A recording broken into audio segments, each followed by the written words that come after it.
The bank manager slammed the stamp on the desk, denied. Just like that, he crushed a man's future without a second thought. He smirked, thinking he had the power to decide who succeeds and who fails. But what he didn't know was that the man he just rejected wasn't just any applicant. By tomorrow, he would own the entire bank. And when he walked through those doors again, everything was about to change. If you've ever been underestimated, keep watching, because this story will leave you speechless. Before we start the story, comment below where in the world you are watching from today. And if you enjoy stories like this, don't forget to subscribe and hit the like button. The morning sun streamed through the tall glass windows of Hamilton Trust Bank, casting long shadows across the polished marble floors. Inside, the quiet hum of business filled the air. Tellers assisting customers, the rhythmic tapping of keyboards, and the occasional ring of a phone. The scent of fresh coffee and printer ink mixed in the cool air conditioning, a setting that spoke of power and wealth. Across a heavy oak desk, Daniel Carter sat, his fingers resting lightly on the folder of documents he had just placed in front of Mr. Richard Thompson, the bank's branch manager. Daniel was a man who had built his business from nothing, working tirelessly for years to expand his real estate investments. His suit was sharp but not flashy, his posture confident but not arrogant. He didn't need to prove anything. His work spoke for itself. Richard, a middle-aged man with slicked-back hair and a smug expression, barely glanced at the documents. He leaned back in his chair, his fingers tapping against the desk as his eyes studied Daniel rather than the numbers on the page. The air between them grew thick, an unspoken tension lingering in the small office. Daniel watched him carefully. He had sat in meetings like this before, had faced the same dismissive glances, the same polite but condescending tone from men like Richard. But this time, he wasn't here to plead for an opportunity. He was here to test something. Richard sighed dramatically and picked up the top page, skimming it with a bored expression. "Mr. Carter," he said finally, setting the paper down as if it was too much effort to read any further. "We have very strict policies when it comes to approving loans." Daniel nodded, remaining calm. "I understand. I've provided everything required. Financial statements, credit history, my business expansion plan." He gestured toward the neatly stacked documents. "I believe you'll find everything is in order." Richard chuckled under his breath, shaking his head. "I'm sure you've worked very hard," he said, his voice dripping with fake sympathy. "But our bank takes very calculated risks, and unfortunately, applicants like you, well, let's just say we have to be extra careful." The words hung in the air like smoke. "Applicants like you." Daniel's jaw tightened slightly, but he remained composed. He had heard those words before, masked under different excuses.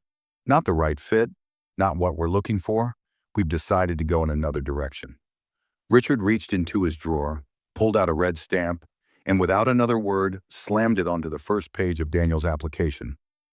Denied. The ink was still wet as he slid the papers back across the desk. "I'm afraid we won't be able to move forward with this," Richard said, leaning back with a satisfied smirk. Daniel exhaled slowly, picking up the papers. He studied the red stamp for a long moment before setting them back down neatly.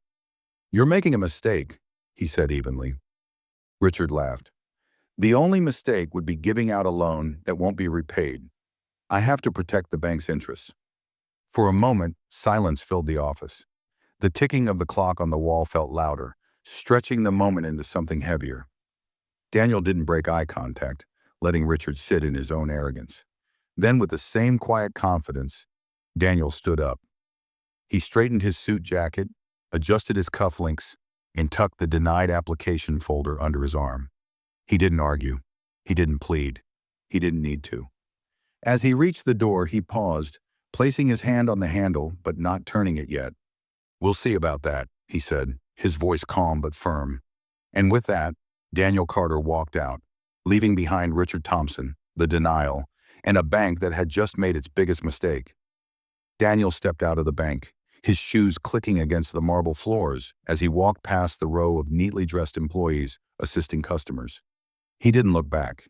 He didn't need to.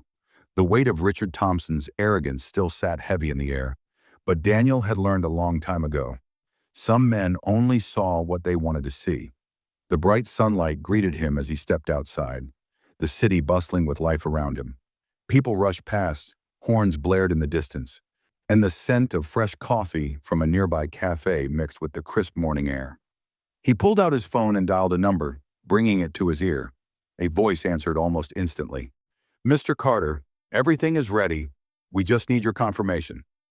Daniel exhaled slowly, a small smirk playing at the corner of his lips. "Go ahead and finalize the deal." There was a pause on the other end, as if the person wanted to confirm they had heard correctly. "You're sure?" Daniel glanced back at the bank's towering glass windows. He could see inside, employees working, customers waiting, and at the far end of the office, Richard Thompson sitting at his desk, completely unaware that his entire world was about to change. "I'm sure," Daniel said. "By tomorrow morning, Hamilton Trust Bank will belong to me." He ended the call and slipped the phone back into his pocket, taking a deep breath as he let the moment settle in. Richard Thompson had denied him without even reading the full application. He had assumed Daniel was just another man asking for money, another risk to be denied without consideration. But Richard had no idea who he had just turned away. That was the mistake. And tomorrow, Richard Thompson would wake up thinking it was just another ordinary day, until he walked into his office and found out that the man he humiliated was now the one who held his future in his hands.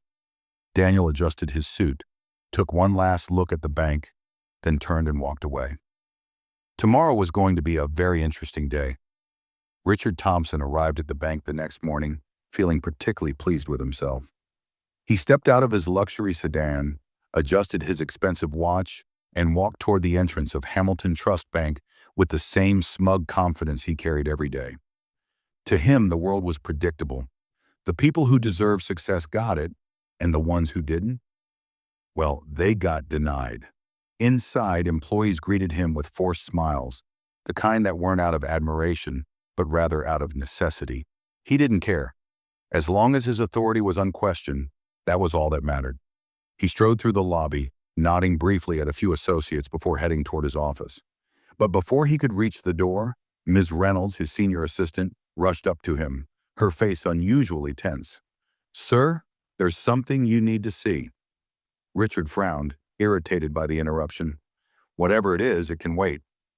"I have a meeting with the regional director this morning." Ms. Reynolds swallowed hard. "That meeting has been canceled." Richard stopped in his tracks. Canceled? The regional director never canceled meetings, especially not ones related to expansion plans Richard had been pushing for months. "What the hell are you talking about?" he snapped. Ms. Reynolds hesitated, glancing around nervously before lowering her voice. "It's about the bank, sir. There's been a change in ownership." The words didn't register at first. A change in ownership? That didn't make sense. Richard let out a sharp laugh. "That's impossible. I would have been informed. I run this branch. I'm the—" "Sir, the papers were signed last night," Ms. Reynolds interrupted, her voice now trembling slightly. "Hamilton Trust Bank has been officially acquired. The new owner is arriving any minute now." For the first time in years, Richard felt a cold sweat form on the back of his neck. Acquired? No, it had to be a mistake. Someone would have told him. Someone would have warned him. His mind raced as he turned sharply toward his office. He needed answers. He needed to call corporate. He needed to fix whatever the hell was going on. But before he could reach the door, the large glass entrance of the bank swung open, and the room fell into a hushed silence. Employees stopped mid-conversation. Tellers turned away from their customers. Even the security guards straightened. The air in the bank shifted. Richard's body stiffened as he turned toward the entrance. And then he saw him. Daniel Carter walked in. Dressed in an elegant yet understated suit, his posture was relaxed but commanding. He moved through the bank with the same quiet confidence as before, but this time there was no hesitation in his steps, no documents in hand, no application, no request. He didn't need anything from this bank anymore, because now he owned it. Richard's stomach dropped. The employees glanced between Richard and Daniel, the weight of realization setting in. Some exchanged stunned whispers. Others simply stared in disbelief. Daniel stopped just a few feet away from Richard, slipping his hands into his pockets as he studied the man in front of him. "Good morning, Mr. Thompson," he said smoothly, his voice carrying through the silent bank. Richard's lips parted slightly, but no words came out, because in that moment, he realized something horrifying. This wasn't just a business deal. This was revenge, and it was only just beginning. The silence in the bank was suffocating. Employees stood frozen in place, their eyes darting between Richard and Daniel, sensing that something big was about to happen. The hum of printers and quiet conversations had vanished. Even the air felt different, heavier, charged with something unspoken. Richard's throat went dry. His fingers twitched at his sides as he tried to force himself to speak, but his voice refused to come. Daniel, on the other hand, was in no rush. He stood there, calm, controlled, watching Richard with the kind of patience that made the moment even more unbearable. Then he took a slow step forward. "I assume you've heard the news?" he said, tilting his head slightly. Richard blinked rapidly, struggling to collect himself. His mind scrambled for an explanation, a loophole, anything that could undo whatever had just happened. I, I don't understand. This bank, it wasn't for sale." Daniel gave a small chuckle. "That's what you thought." He glanced around at the luxurious interior of the bank, the tall ceilings, the golden plaques, the marble floors. But when a man has enough money and the right connections, everything is for sale. Richard felt his heartbeat hammering in his chest. "There has to be a mistake," he said quickly. "I wasn't informed. I wasn't consulted. Corporate would have—" "Corporate doesn't need to consult branch managers," Daniel interrupted smoothly.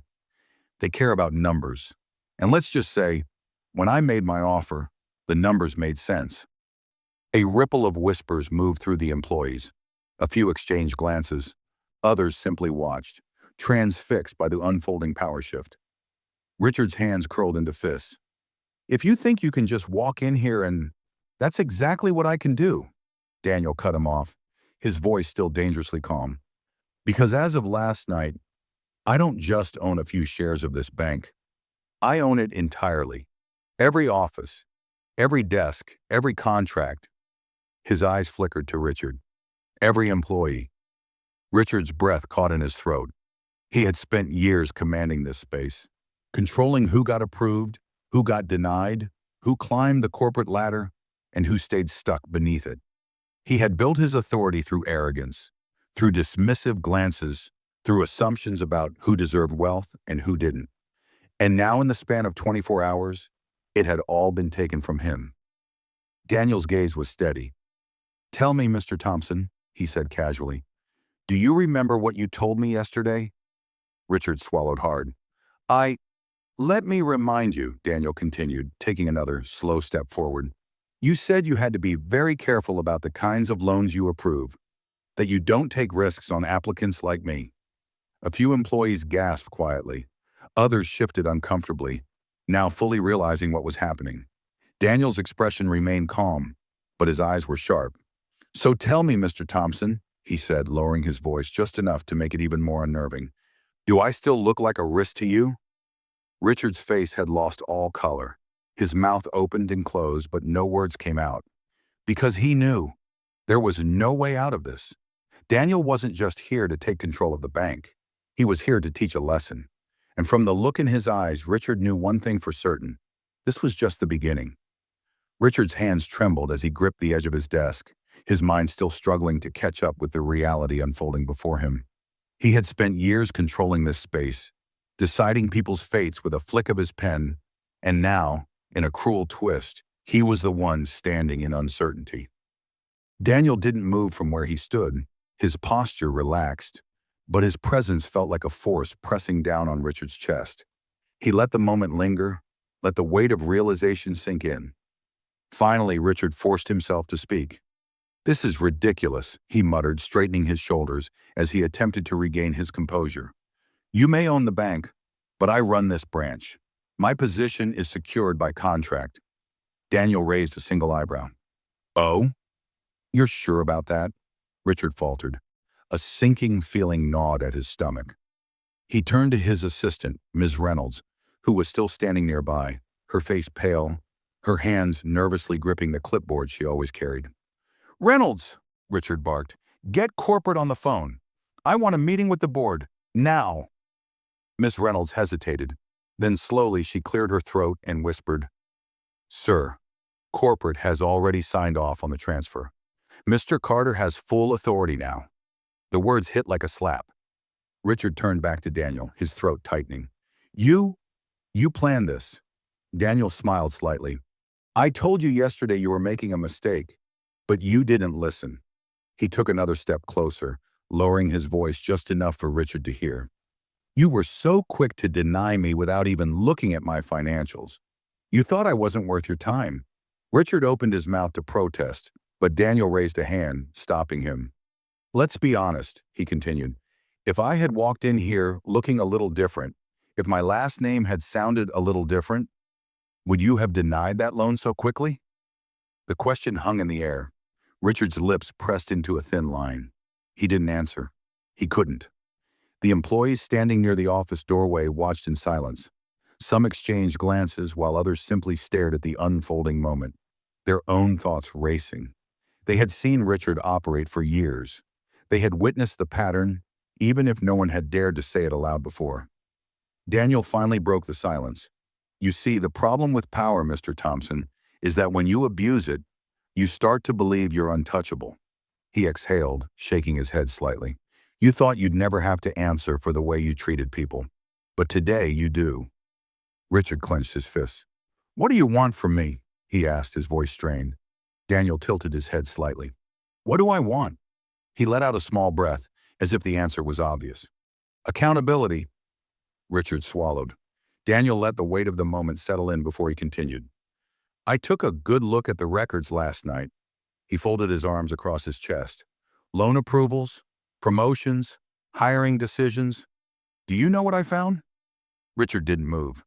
His hands were now gripping the edge of the desk so tightly his knuckles turned white. Daniel nodded, his voice calm but sharp. "A pattern." A heavy silence filled the room.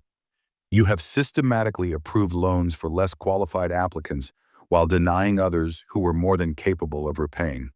Your hiring decisions have consistently favored a certain type, and let's not forget the complaints."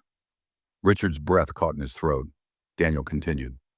"I found emails, formal complaints, reports that were dismissed, ignored. People who walked into this bank expecting a fair shot and left with nothing but rejection because of decisions made in this very office." Richard felt his stomach turn. "So, Mr. Thompson," Daniel said, his voice quieter now but carrying far more weight, "I ask again, what do you think should happen next?" For the first time since Daniel had walked through those doors, Richard truly understood. He wasn't just at risk of losing his job. He was about to lose everything. Richard's breath was shallow, his hands still gripping the edge of the desk, as if holding on to it could somehow keep his world from crumbling. His mind scrambled for a response, an escape, a way to turn this around. But deep down he knew there was no way out. Daniel remained silent, giving him space to process the weight of his own downfall. The bank's employees, still gathered near the office entrance, watched with wide eyes. Some whispered among themselves, but most simply stared, waiting to see what would happen next. Finally, Richard forced himself to speak, though his voice was hoarse. I didn't mean—" Daniel raised a hand, stopping him. "Don't insult me by pretending you didn't know exactly what you were doing." His words weren't angry, but they were firm, unshakable. "People like you always have an excuse when the truth finally catches up to them." Richard's lips parted, but no sound came out. Daniel exhaled, shaking his head slightly. "You sat in this chair for 15 years making decisions that impacted people's lives. You held power over who got a chance and who didn't. And yesterday, when I walked in, you saw nothing but a man you could dismiss without a second thought." Richard's throat felt dry. It was a mistake," he croaked. Daniel studied him for a moment, then let out a small chuckle, one that had no humor in it. "You're right. It was a mistake." He leaned slightly forward, resting his hands on the desk. "But not mine. Yours." Richard's stomach twisted. Daniel straightened up and turned to face the employees who had been silently witnessing everything. "I want everyone here to listen carefully," he announced, his voice carrying through the room, "because today marks a new era for this bank." A few employees exchanged nervous glances. Others, especially those who had suffered under Richard's leadership, stood a little straighter, as if sensing a long overdue shift in power. Daniel looked back at Richard, his expression unreadable. "As of this morning, I am officially the sole owner of Hamilton Trust Bank.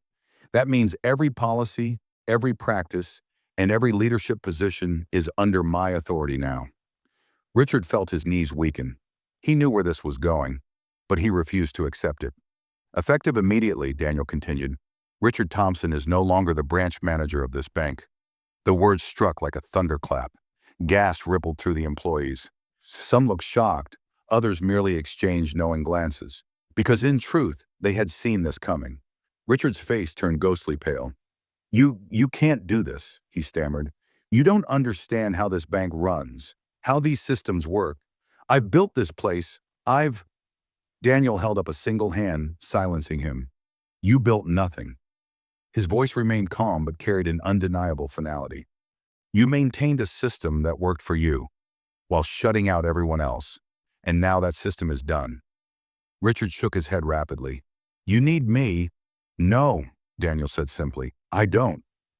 The reality of it crashed into Richard like a freight train. His face twisted in desperation. He had spent years believing he was untouchable, that his position in this bank was secured by his own rules.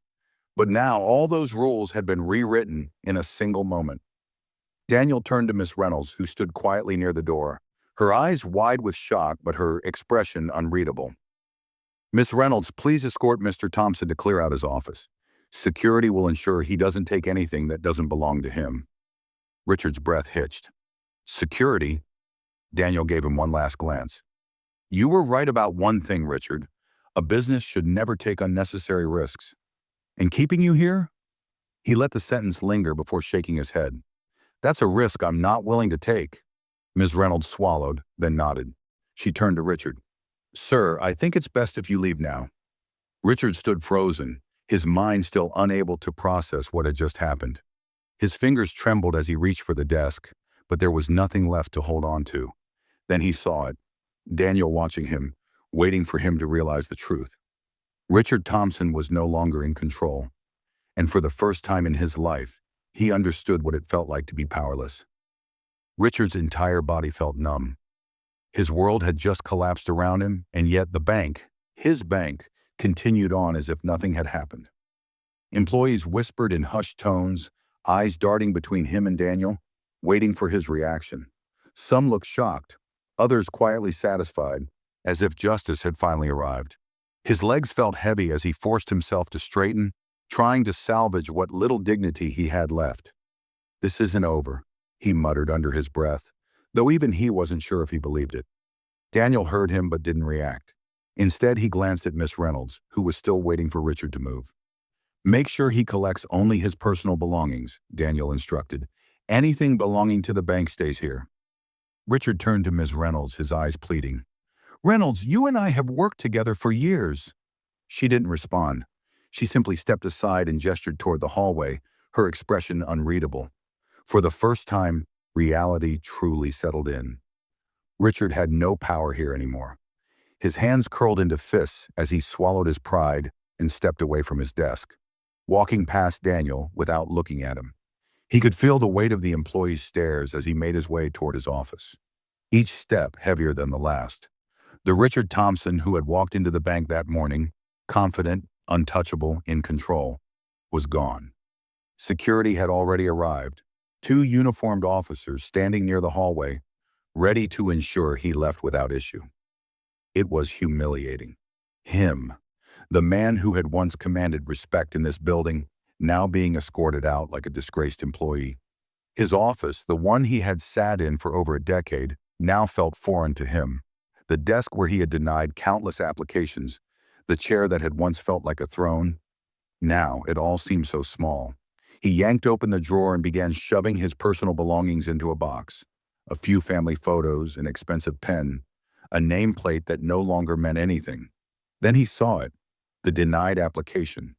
Daniel's application. the one he had stamped denied without a second thought. It was still sitting on his desk, as if waiting to remind him of his mistake. His fingers trembled as he picked it up, staring at the bold red stamp. Just 24 hours ago, he had laughed at this man, mocked him, saw him as a risk, as someone unworthy of an opportunity. And now Daniel Carter owned everything. Richard let out a shaky breath and tossed the application into the box before slamming it shut. He turned toward the door where Ms. Reynolds and security stood waiting. As he stepped into the hallway, he could hear the whispers growing louder. Employees who had once feared him no longer looked at him the same way. Some avoided his gaze, others simply watched him, almost as if he had become a ghost in a place he used to command. Then the final blow. As he walked past the main floor toward the exit, Daniel's voice rang out behind him. "Ladies and gentlemen, I'd like to introduce myself properly." The entire bank fell silent. Richard stopped, his back stiffening as he turned slightly, his ears burning. Daniel stepped forward, his posture relaxed but his presence powerful. "My name is Daniel Carter," he announced, his voice clear and confident. "As of today, I am the new owner of Hamilton Trust Bank."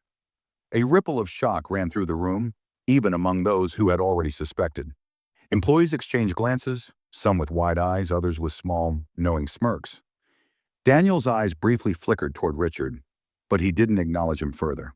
Instead, he focused on the employees, on the people who actually mattered now. "Things are going to change around here," Daniel continued. "Effective immediately, we are reviewing every policy, every practice, and every leadership position.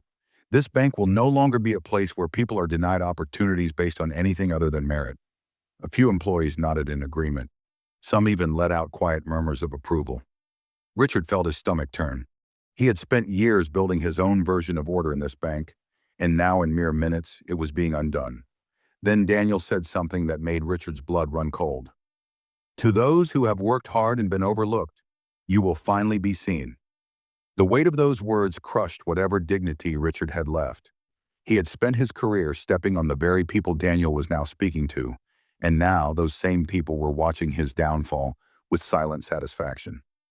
Daniel let the moment settle before finishing with a final statement. "To those who have treated others with fairness, honesty, and respect, you have nothing to worry about." His voice dropped slightly, and for the first time, he looked directly at Richard. "But to those who built their careers on arrogance and discrimination?" The air in the room tightened. "Your time is up." Richard's throat tightened. His face burned with humiliation as he turned sharply and walked toward the exit. This was it. The doors of Hamilton Trust Bank closed behind him, and Richard Thompson stepped out onto the busy street. For the first time in his life, he had nowhere to go. The cool morning air hit Richard's face as he stepped outside the bank, but it did nothing to ease the burning humiliation spreading through his body. He had walked into Hamilton Trust Bank just an hour ago as its branch manager, a man with power, respect, and authority. Now he stood on the sidewalk with nothing but a box of personal belongings and the echo of Daniel Carter's final words ringing in his ears. "Your time is up." The words haunted him. He had spent years climbing to the top, securing his place, ensuring that men like Daniel Carter never got the opportunities he had taken for granted. And now, in the cruelest twist of fate, the very man he had dismissed so easily had taken everything from him. He gritted his teeth and walked toward his car, ignoring the stares of people passing by. Some of them had likely been inside the bank when it all happened. Some of them probably knew. The thought made his face burn even hotter. He reached his sleek black sedan and threw the box onto the passenger seat before gripping the steering wheel, his knuckles turning white. His mind raced. This couldn't be real. It wasn't supposed to happen this way. How had Daniel pulled it off so quickly? How had he managed to buy the bank overnight? Richard grabbed his phone with shaking hands and dialed a familiar number. "Carl, it's Richard. I need answers." Now. Carl Henderson, a longtime executive at corporate, was one of Richard's closest allies. If anyone knew how this had happened, it would be him. The line clicked, and Carl's voice came through, tense and cautious. "Richard, listen." "No, you listen," Richard snapped, his anger finally bubbling over. "How the hell did this happen?" "I just walked into my own office and got blindsided. Corporate sold the damn bank without even notifying me." I was the branch manager, for God's sake." There was silence on the other end. Then Carl sighed. "Richard, you were never supposed to find out this way. But the truth is, this deal has been in the works for weeks." Richard's breath caught in his throat. "Weeks?" "Yes." Carl hesitated. "Daniel Carter didn't just buy the bank overnight. He's been preparing for this for a long time. He's been watching, planning. You just never saw it coming." Richard's pulse pounded in his ears. The realization was like a punch to the gut. Daniel had known. He had walked into that bank yesterday not to apply for a loan, but to test Richard, to see how he would be treated, to confirm what he likely already suspected. And Richard, blind, arrogant, overconfident, had played right into his hands. He had walked into his own trap. Carl's voice cut through his thoughts. "Look, Richard, I tried to warn you months ago. I told you things were changing, that the higher-ups were looking at the way you ran things. But you wouldn't listen." Richard gritted his teeth. "I ran that bank better than anyone. I protected its interests." "No, you protected your own interests," Carl corrected, his voice sharp now. "You denied people loans based on nothing but your personal judgment. You held back employees who deserved promotions. You built a system that benefited you and people like you, and now it's come back to bite you?" Richard clenched his jaw so hard it ached. "So what now?" he muttered. "Do I have any options left?" Another pause. This time it was longer. Then Carl finally spoke. "Richard, you're done. You don't just lose a job like this and walk into another one. This is all over the industry now. Your reputation is ruined. No respectable financial institution is going to hire you after this." The words crushed him. His breath came out in a slow, shaky exhale as the reality of it all finally set in. This wasn't just about losing his position. He had lost everything. His career, his credibility, his name. The thought made his hands tremble as he placed the phone down, his mind spiraling into panic. He had spent years crafting an image of power, of stability. But now he was just another unemployed man sitting in his car, staring at a bank that no longer belonged to him. And the worst part? Daniel Carter wasn't finished with him yet. Richard sat in his car, gripping the steering wheel so hard his fingers started to ache. The weight of what had just happened pressed down on him like a collapsing building. His chest tightened as Carl's words echoed in his mind. "You're done." For years, he had been the one making those decisions, ending careers with the stroke of a pen, dismissing applications without a second glance. Now he was on the other side of it. He had been erased, discarded just as easily as he had discarded others. The irony made his stomach twist. He forced himself to take a deep breath, trying to clear his head. There had to be a way out of this. There always was. He had built connections, had friends in high places. Maybe he could still pull some strings, find another job, start over. But deep down, he knew the truth. Corporate didn't fire people like him. They buried them. The financial world was small, and reputation spread fast. By the end of the day, every major bank in the city would know what had happened to him. His so-called friends in the industry would distance themselves, unwilling to risk their own careers by associating with a man who had been publicly humiliated. And then there was Daniel Carter, the man who had orchestrated all of this, the man Richard had underestimated. He thought back to that moment in the bank. Daniel standing there, calm, in control, watching as Richard unraveled. He hadn't just bought the bank. He had bought the power that came with it. Richard exhaled sharply and turned on the car's ignition, the engine purring to life. He needed time to think, to regroup, to figure out his next move. But before he could pull away, a soft knock on his window made him freeze. He turned his head, and his breath caught in his throat. Daniel Carter stood outside his car. Richard's stomach clenched. His fingers hovered over the door handle, hesitation creeping into his movements. He wanted to ignore him, to drive away, to pretend this wasn't happening. But he knew Daniel wouldn't have come out here unless he had something to say. Slowly, Richard rolled down the window, forcing himself to meet Daniel's gaze. Daniel stood tall, his posture relaxed, but there was something in his eyes, something unreadable. Not arrogance, not anger, just quiet certainty. You didn't think I'd let you leave without a final word, did you? Daniel asked, his voice smooth and steady.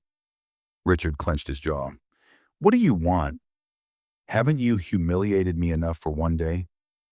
Daniel didn't react to the bitterness in his tone. He simply studied Richard for a moment before speaking. You spent years deciding who deserved opportunities and who didn't. You controlled people's futures like it was your right. He tilted his head slightly. Now that you're the one being denied an opportunity, how does it feel?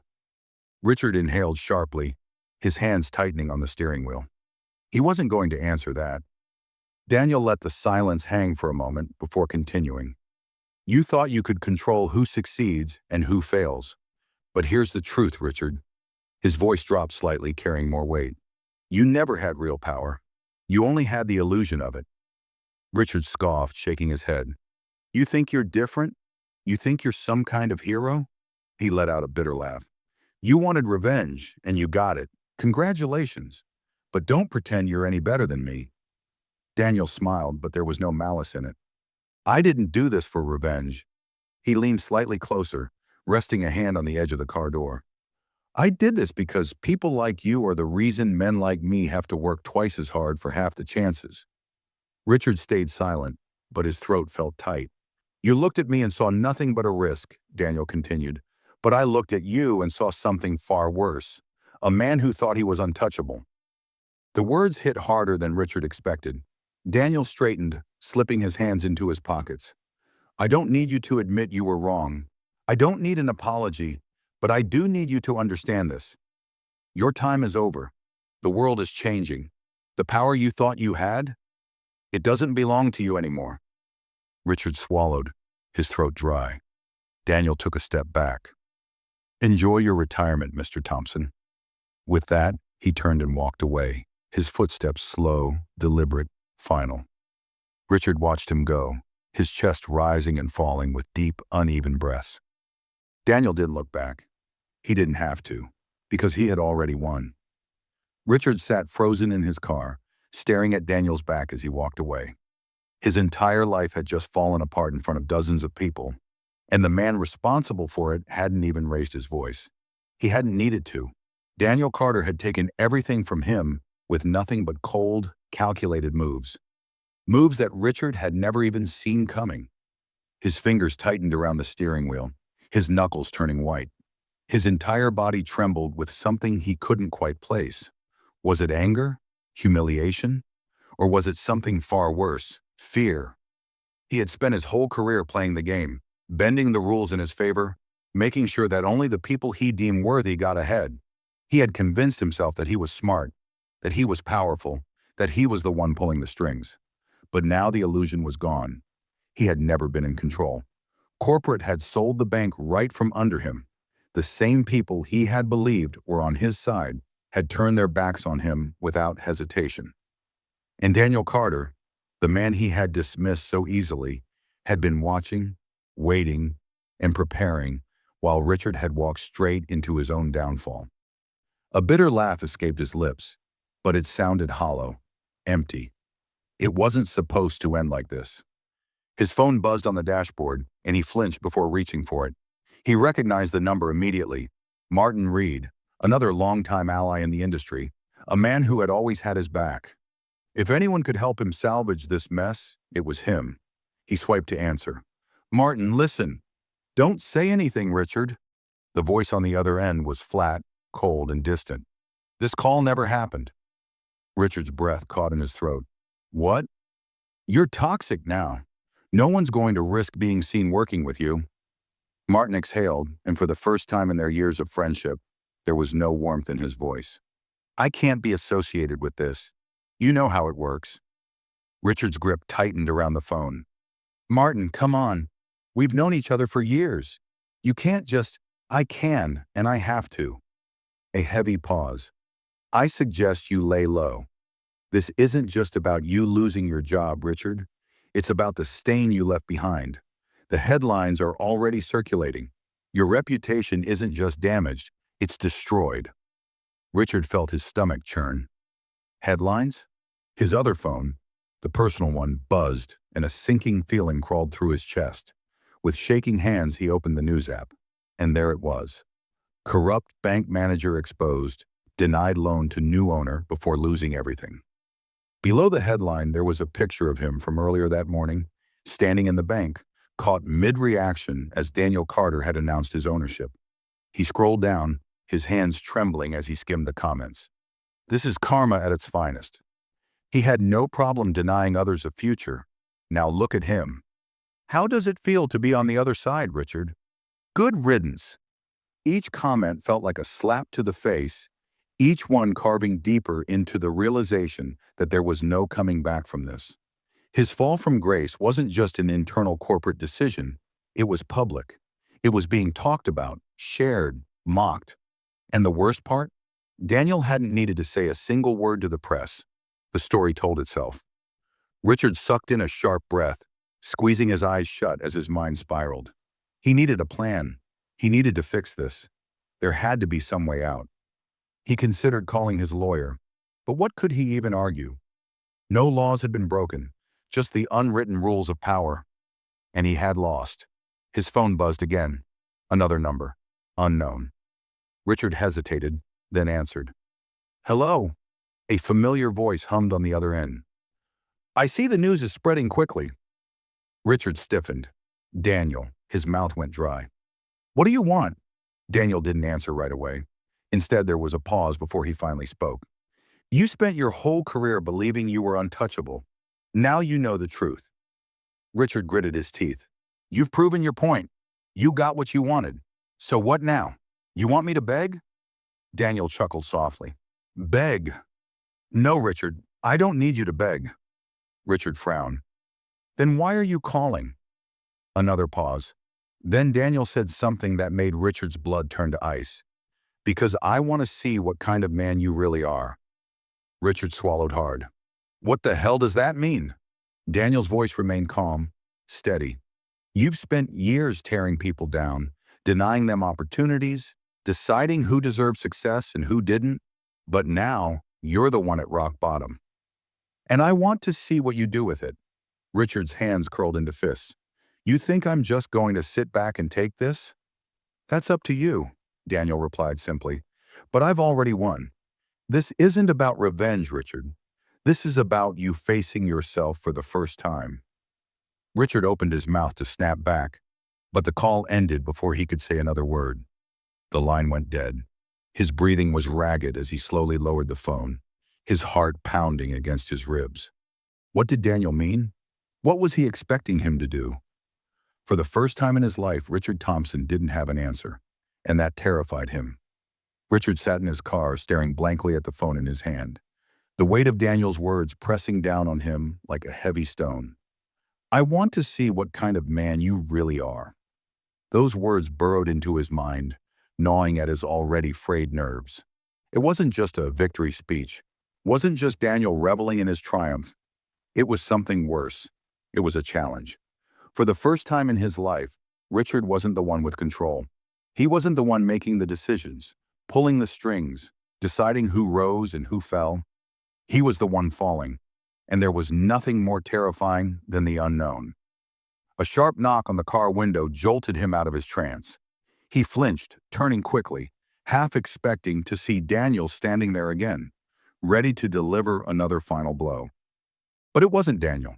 It was Jacob Miller, his former assistant branch manager, the same Jacob who had spent years working under him, nodding along, following his lead, never questioning his decisions. But today, Jacob wasn't looking at him with the same quiet obedience.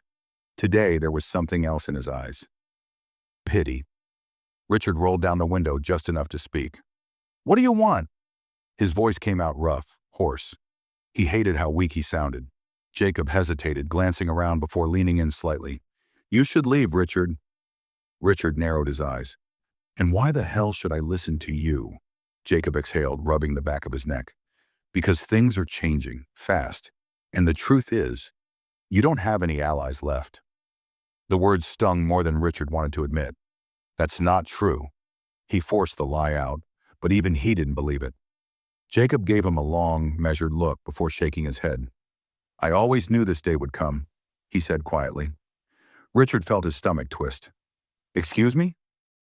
Jacob leaned against the car door, his voice low. You thought people didn't notice what you were doing. The way you picked and chose who got a shot, who got promoted, who got approved. He shook his head. But we did notice, Richard.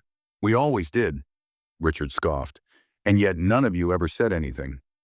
Jacob let out a short, humorless chuckle. Of course not. You were the boss. Speaking up would have been career suicide. But now?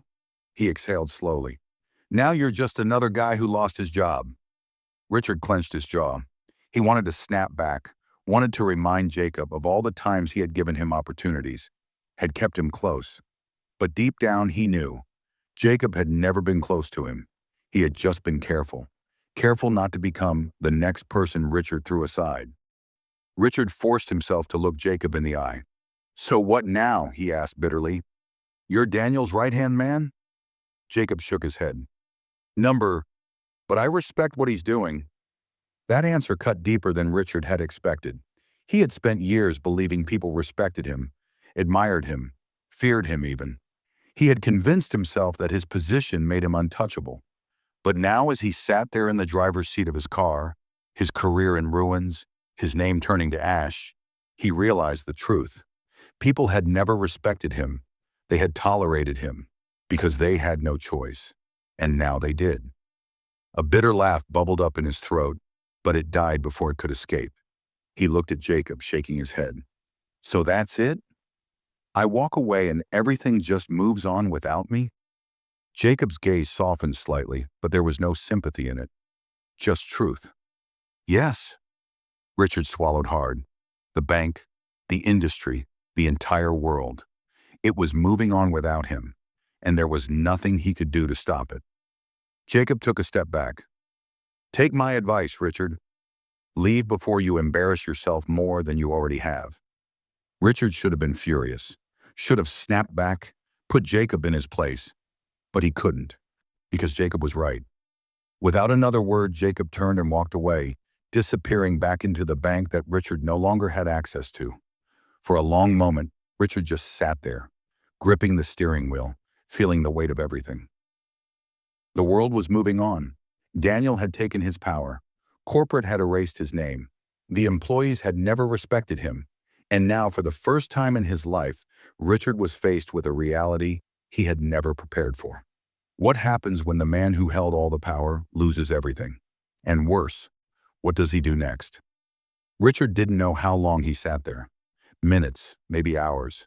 The city moved around him, cars passing by, people walking the sidewalks, their lives continuing as if nothing had happened. Because to them, nothing had happened. His downfall wasn't a world-shattering event. It wasn't even an inconvenience. It was just another headline, another office drama, another powerful man who got what he deserved. And that truth hit harder than anything Daniel Carter had said to him. He had spent years believing he was untouchable, that as long as he held power, people would respect him, that they had to. But today had proven something far worse. They had never respected him. They had feared him. And now that his power was gone, there was nothing left to fear. He turned the key in the ignition, his car roaring to life, but he didn't move. His grip on the wheel was tight, his breathing slow and measured, as his mind ran in circles. What now? That was the question that haunted him, not because he didn't know the answer, but because for the first time in his life, he had no plan, no next step, no way out. His entire identity had been built around being in control. Now he had nothing, and the worst part, no one cared. A sharp vibration in his pocket snapped him out of his thoughts. His phone again, a different number this time. He hesitated before answering. Mr. Thompson? A formal voice greeted him. Richard's shoulders tensed. Who is this? I'm calling on behalf of the Franklin Financial Network. The name sent a flicker of hope through him. Franklin Financial was one of the few institutions that rivaled Hamilton Trust Bank. If they were reaching out, maybe, just maybe, he had an opportunity left. Go on. He forced his voice to sound steady, professional. We've reviewed your history in the industry, as well as the recent developments at Hamilton Trust. That flicker of hope cracked. Developments? Richard repeated, gripping the phone tighter. Yes, sir. The voice hesitated, then continued. We wanted to reach out to inform you that we will not be considering you for any future positions within our network. Silence. Richard felt the air leave his lungs. Excuse me? Your leadership style, along with the ethical concerns surrounding your decisions at Hamilton Trust, have raised too many red flags.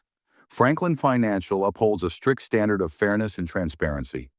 Given your public termination and the nature of the report's surfacing, we believe you would not be a good fit for our company. It wasn't just rejection. It was permanent exile. You're blacklisting me, Richard said, his voice low. A pause, then, yes, sir. We wish you the best of luck moving forward. The line went dead. Richard slowly lowered the phone, staring blankly at the dashboard. That was it. His career wasn't just in trouble, it was over.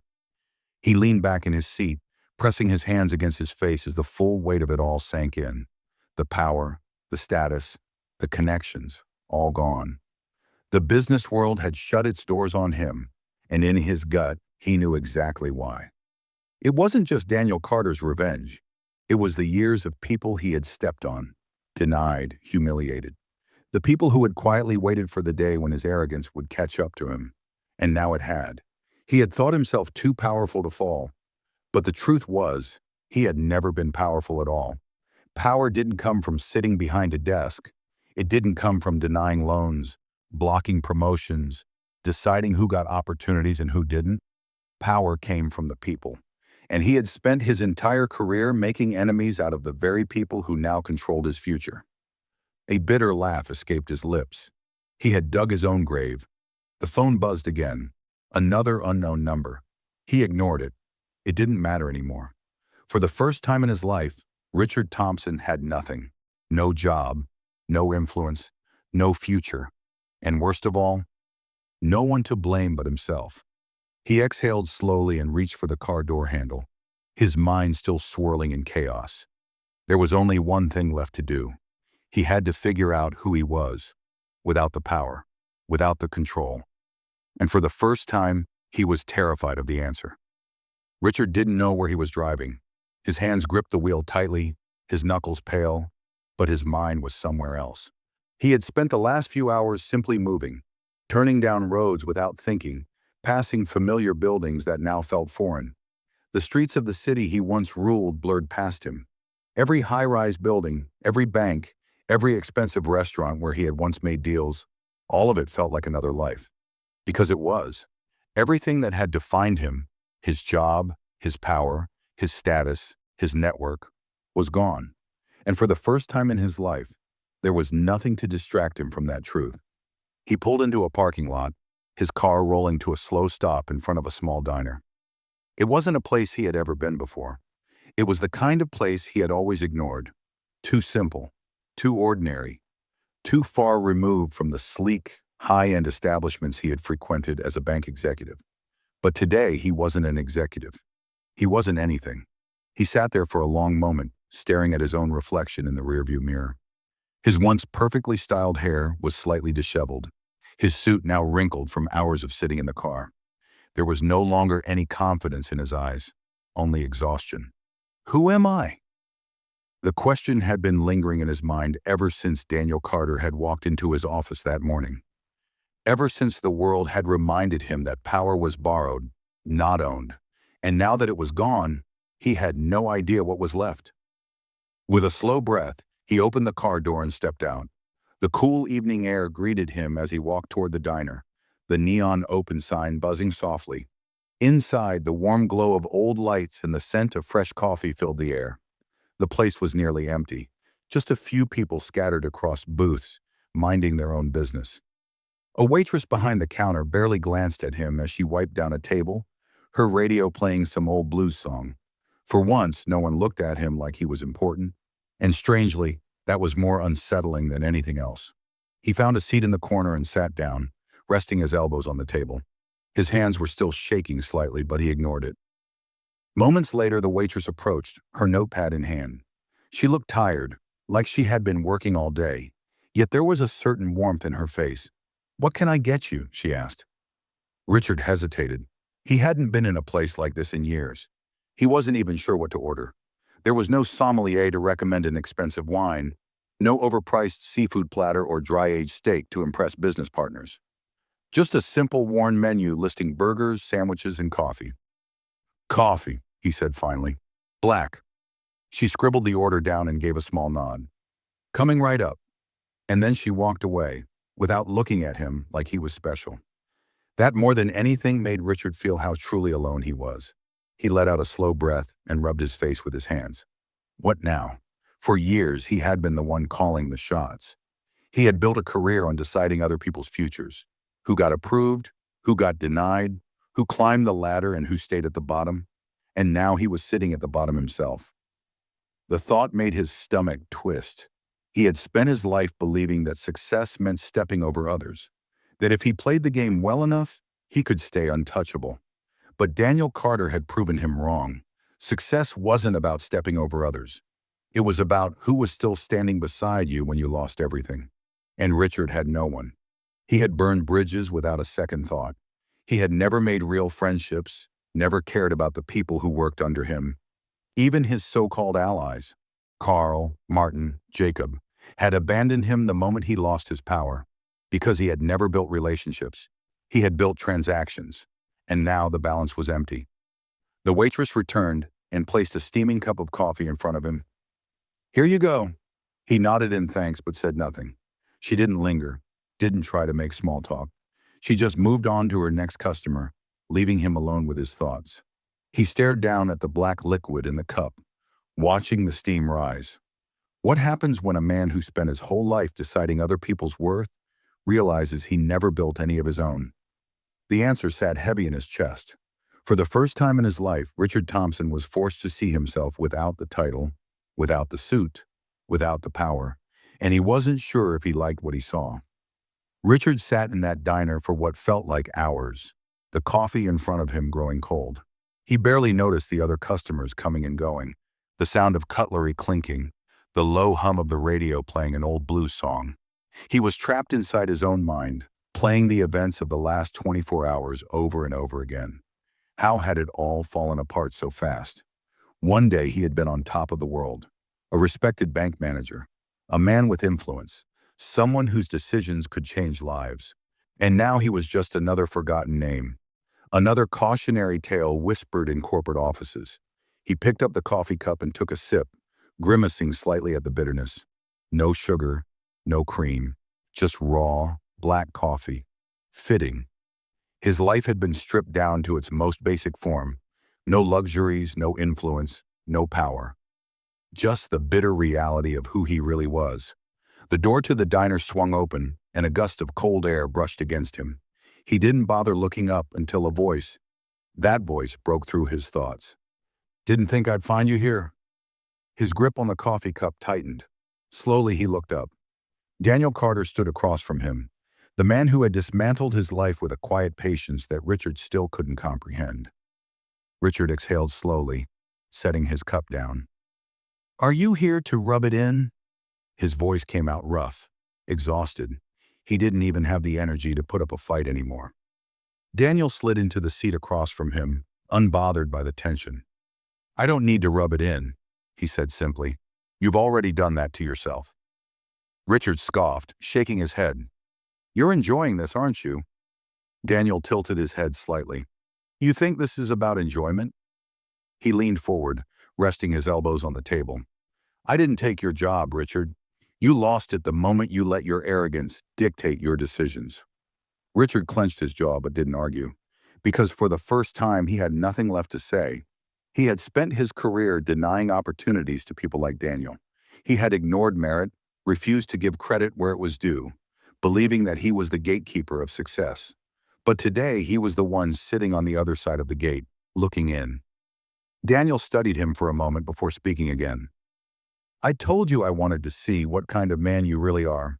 Now I have my answer. Richard frowned. And what answer is that? Daniel leaned back, shaking his head. You don't know how to exist without power. The words cut deeper than Richard wanted to admit.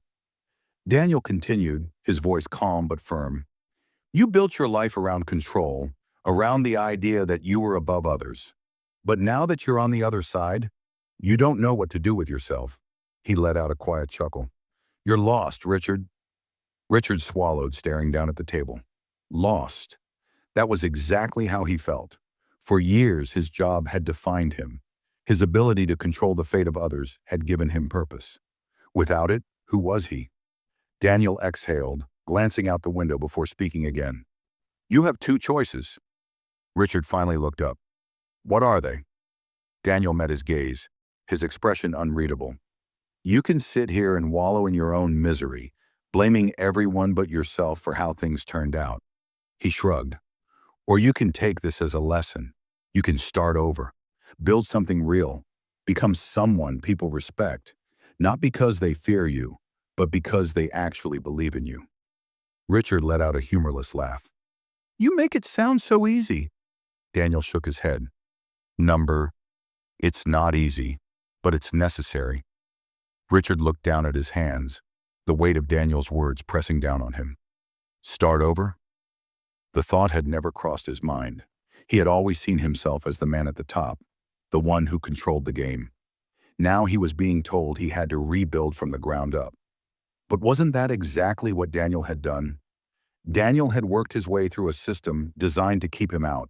He had fought harder, been smarter, and played the long game until the very people who dismissed him had no choice but to recognize his worth. And Richard? He had been handed everything. He had never fought for his place. He had simply expected it to be permanent, and that had been his downfall. For a long moment, neither of them spoke. The sound of the radio hummed in the background, filling the silence between them. Then finally, Richard exhaled. What if I don't know how to start over? Daniel studied him carefully before answering. Then that's the first thing you need to figure out. Richard nodded slowly, the realization settling in. He wasn't powerful anymore. He wasn't respected. But maybe, just maybe, he still had a chance to become something else. Something better. Daniel stood, adjusting his jacket. You have a long road ahead of you, Richard. He paused, looking down at him one last time.